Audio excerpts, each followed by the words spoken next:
Là entre les mains, j'ai le Redmi Note 10S de Xiaomi. Je l'ai testé récemment et je peux déjà vous dire que c'est un excellent smartphone, en tout cas pour son prix. Mais au lieu de vous faire un test en long, en large, en travers qui pourrait durer assez longtemps, je vais surtout en profiter pour vous expliquer quel Redmi Note 10 cette année vous convient. Parce que oui, en fait, cette année, en 2021, Xiaomi a annoncé 4 Redmi Note 10. On a le Redmi Note 10 classique, qu'on a déjà testé et qu'on avait trouvé excellent. On a le Redmi Note 10 Pro, un peu plus cher, mais qu'on avait aussi trouvé excellent pour son prix. On a ce Redmi Note 10S au milieu des deux, qu'on trouve excellent.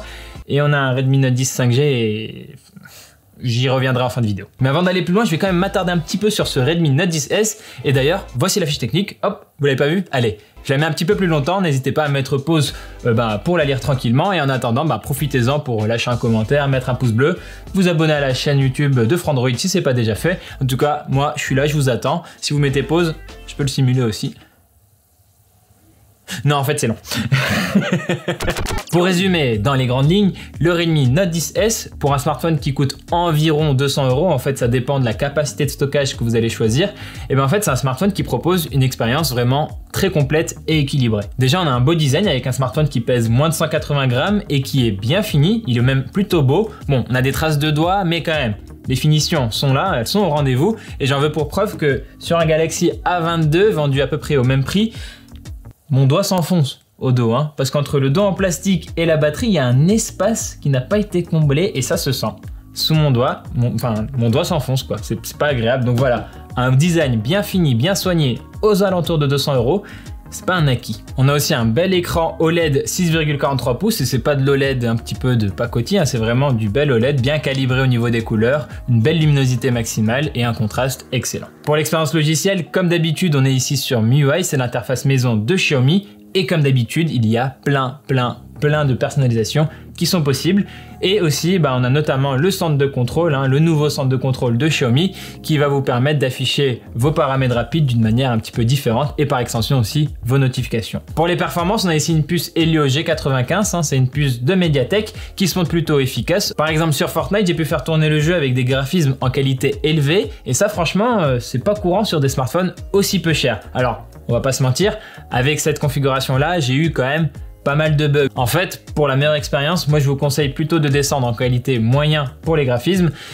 Et moi j'ai pu faire top 1, vous pouvez le faire aussi. On a aussi une autonomie vraiment très solide, vous pouvez tenir plus d'une journée très facilement. Et en plus de ça, le chargeur rapide de 33 watts, ok, c'est pas le plus rapide du monde, mais quand même, bien efficace. À titre de comparaison, encore une fois, sur ce Galaxy A22, j'ai un chargeur de 15 watts avec lequel je dois attendre environ 2 heures pour avoir les 100%. Ici, c'est 2 fois moins, c'est à peine plus d'1 heure pour avoir les 100%. Et enfin, sur la photo, c'est pas l'argument principal de ce téléphone, parce que oui, on a 4 capteurs, parce que ça fait joli sur la fiche technique, ça fait joli pour le discours marketing, mais en vrai, il y a juste le capteur principal de 64 mégapixels qui est assez intéressant, notamment sur le mode 64 mégapixels, qui va vraiment vous permettre d'avoir plus de détails dans l'image, et aussi, quand les conditions lumineuses sont avec vous, vous faites de belles images. La nuit, c'est moins gagné. Je sais pas si ça se dit, mais vous m'avez compris. Bon, voilà pour le tour d'horizon de ce smartphone là, mais maintenant on va essayer de le placer au milieu de ses deux autres frères.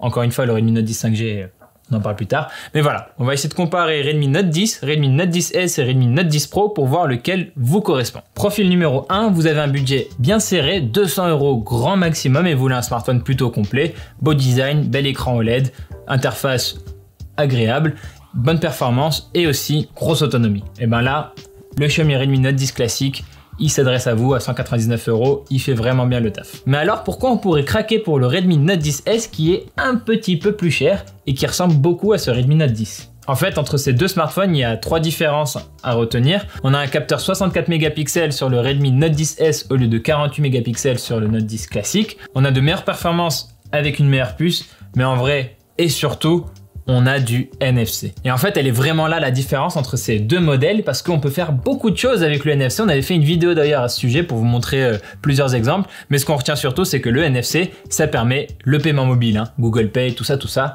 Vous connaissez les bails. Et en fait, le prix de départ de ce Redmi Note 10S, c'est le même que celui du Redmi Note 10, mais avec moins de stockage. On est à 64 Go de stockage. Si vous voulez monter à 128, il va falloir aligner un petit peu plus d'euros et monter jusqu'à 249,90 €.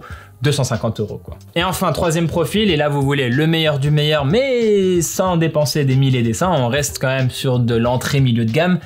Là, on a le Redmi Note 10 Pro et lui, sa grande qualité, c'est que son écran OLED, il passe aux 120 Hz. Et pour profiter de cette belle fluidité, vous avez aussi un écran un petit peu plus grand. La diagonale ici passe à 6,67 pouces. C'est du coup 0,2 pouces de plus, hein, c'est pas rien.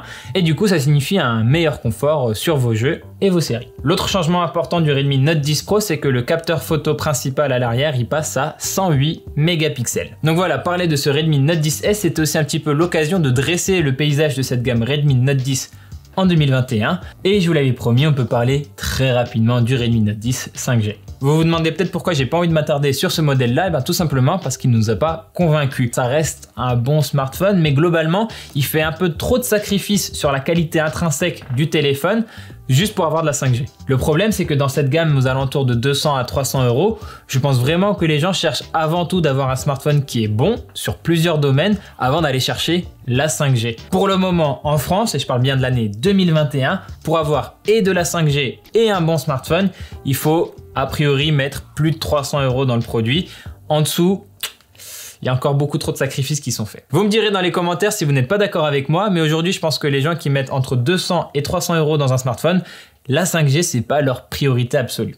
Voilà, c'est tout pour cette vidéo. Merci de l'avoir regardé jusqu'au bout. N'hésitez pas à vous abonner à notre chaîne YouTube et à nous suivre aussi sur tous les autres réseaux sociaux. On est notamment sur Twitch, on fait plein de vidéos en live. Vous pouvez venir nous rejoindre, discuter avec nous, jouer avec nous, on fait des quiz aussi de temps à autre. Donc voilà, venez, on est sympa. Et en tout cas, moi je vous dis à bientôt dans une prochaine vidéo sur Frandroid.